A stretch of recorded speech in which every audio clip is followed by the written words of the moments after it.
daugiausiai dėmesio skirsite? Tęsiam pradėtą darbą. Galbūt apie praėjusį ciklą. Skaitau, kai jis mums tikrai pavyko. Gerai padirbėjom. Na ir vyksta toliau. Prisimenami deriniai, ar ten įvedami nauji. Taip pat, kaip mato, treniruotė baigėsi, jie dar dirba savo fiziniam parengimui. Nu ir jau toks vyksta tų derinių, kuriuos išmokom, šlifavimas. Tai visam tam vyksta tas procesas. Gaila, kad nežinau kiek trumpą nuostolį ar ilgesnį jasaitis jam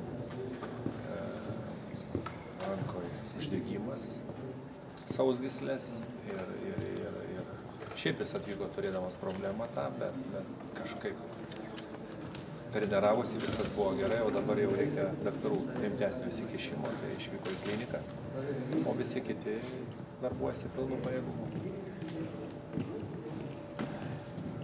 Galbūt teko stebėti Motiejūno žaidimą vasaros lygoje? Nustebėti tikrai neteko, tik žinau, kaip jis žaidžia, ką jis ten nuveikė. Nu, gerai, kad jis žaidžia, kad jis ten komanda toli eina, kad jis vienas iš lyderių. Bet pernai irgi turėjom panašią situaciją su Jonu Motiejūnu, taip kad žinom tos lygos pajėgumą ir labai jau daug, per daug džiaugtis nereikėtų. Kaip Mačiuliui sekasi gydytis tą traumelę?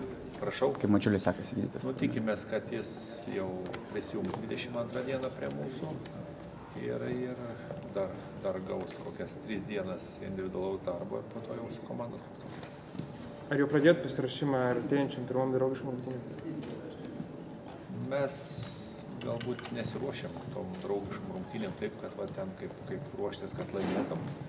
Turim savo uždavinį, savo taktiką ir mums svarbiausia, kaip mes pasirengę savo tai taktikai, savo užduotim.